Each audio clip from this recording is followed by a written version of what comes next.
गोरखनाथ मंदिर हमले से जुड़ी हुई बड़ी खबर। आरोपी अहमद मुर्तजा अब्बासी को एटीएस लखनऊ लेकर पहुंची।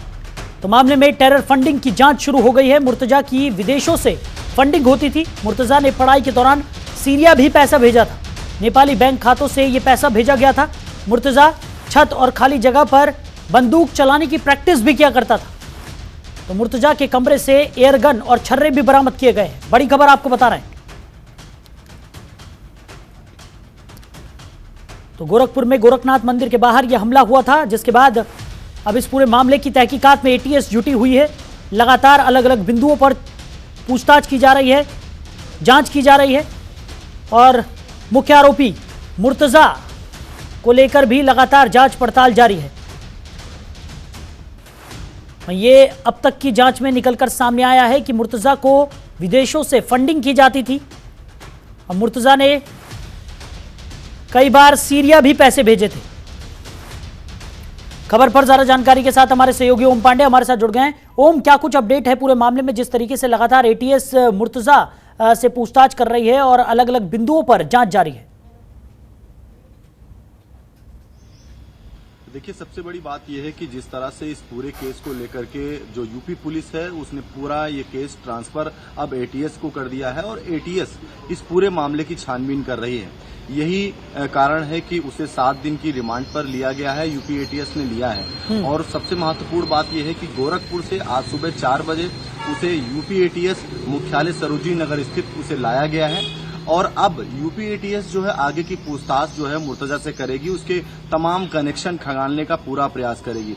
जिस तरह से मुर्तजा को लेकर लगातार सवाल खड़े हो रहे हैं, क्योंकि जिस तरह से उसने इस घटना को अंजाम दिया है और सबसे बड़ी बात यह है कि जब भी उसकी जो बैकग्राउंड हिस्ट्री है उसको जब खंगाला जा रहा है तो उसमें कई राज हैं वो लगातार उजागर हो रहे हैं। जिसमें सबसे बड़ी बात यह है कि उसने कई ऐसी जगह फंडिंग की है, उसके साथ साथ उसके जो लैपटॉप और जो इलेक्ट्रॉनिक डिवाइस उसके हाथ से मिली है, यानी जो मोबाइल मिला है, उससे तमाम जो तहकीकात लगातार यूपी एटीएस कर रही है, उस एटीएस के तहकीकात में कई ऐसे राज हैं जो उजागर हो रहे हैं।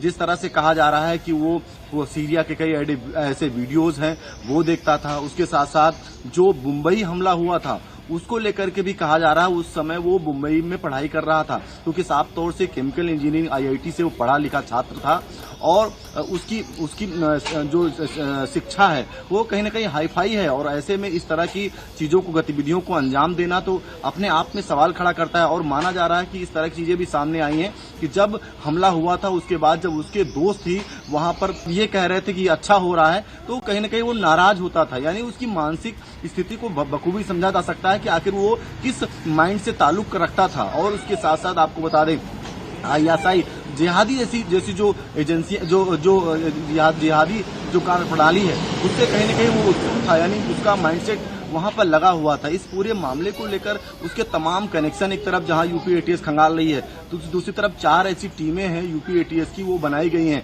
इसमें से शामली, मुजफ्फरनगर, सहारनपुर जैसे तमाम जो आसपास के शहर हैं जहां पर उसके कनेक्शन है, यानी उसके जो फोन कॉल्स हैं, जिन जिन लोगों से उन्होंने बात की है, कुल 17 लोगों को अभी यूपी एटीएस ने गिरफ्तार किया है, माफी चाहता हूं, पकड़ा है और उनसे पूछताछ कर रही है। तो दूसरी तरफ लगभग 40 ऐसी जगहें हैं जहां पर यूपी एटीएस की टीम छापेमारी कर रही है और उसके तमाम जो कनेक्शन है और उनके साथ से जो उससे मिले जुले लोग हैं उनसे लगातार वो पूछताछ करने के लिए उनको कहीं न कहीं पकड़ने का पूरा प्रयास कर रही है। तो अपने आप में समझा जा सकता है कि जिस तरह से उसकी गतिविधियां, अगर हम उसके बैकग्राउंड पर नजर डालते हैं, अल जिहादी करके एक वो था संगठन है जहां उससे वो ताल्लुक रखता था, लगातार वहां पर उसने फंडिंग की। आईएसआई को लेकर के माना जा रहा है कि वहां पर भी उसने जो है वहां पर उसने पैसा भेजा और उसकी जो सैलरी थी वो 1 लाख समथिंग 1 लाख सैलरी पे नौकरी करता था, उस नौकरी को उसने छोड़ दिया और लगातार जो है माना जा रहा है कि उसने उसकी जो गतिविधियां थी, यानी शुरू से ही उसकी जिहादी यानी कट्टरपंथी जो सोच होती है कहीं न कहीं उससे वो ताल्लुक रखता था।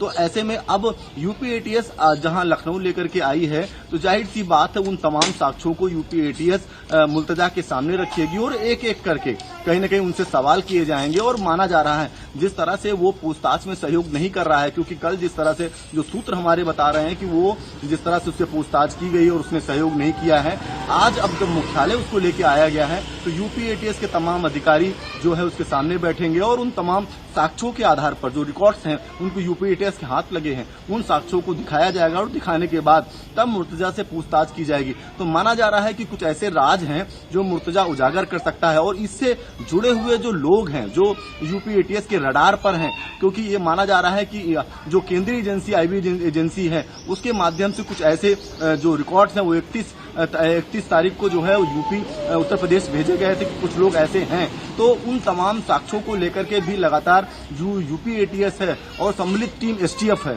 वो लगातार उसको लेकर के भी लगातार अलर्ट पर है। उत्तर प्रदेश इस समय अलर्ट मोड पर है, लगातार सुरक्षा के तमाम एहतियात बरते गए हैं, तमाम ऐसी जगह धार्मिक स्थल हैं वहां पर सुरक्षा बढ़ा दी गई है। लेकिन अगर मुर्तजा की बात करें तो मुर्तजा को लेकर लगातार उसके उस कनेक्शन को खंगालने के लिए लगातार यूपी एटीएस काम कर रही है और अब माना जा रहा है जब उसे लखनऊ लेकर के आया गया है तो लखनऊ में जब उससे पूछताछ की जाएगी तो जाहिर सी बात हो तमाम रिकॉर्ड तमाम साक्ष्यों को आधार पर, क्योंकि मुर्तजा के जो लैपटॉप है उससे जो है एक वीडियो मिला है जो उसमें से वो लगातार वो वीडियो लगभग 100 से अधिक बार उसने वो देखा है। और उसके साथ साथ अगर बात करें उसके कनेक्शन की तो कनेक्शन को लेकर उसने 2 जगह ऐसी जहां पर उसने फंडिंग की है तो उस फंडिंग को लेकर के भी पूछताछ होगी।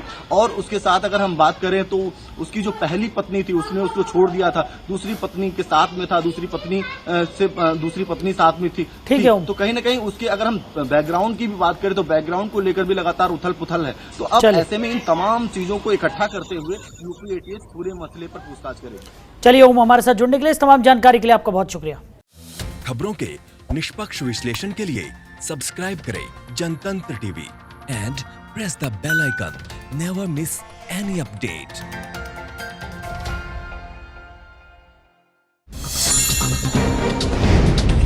डाउनलोड कीजिए जनतंत्र टीवी ऐप को, जो कि अवेलेबल है गूगल प्ले और ऐप स्टोर पर।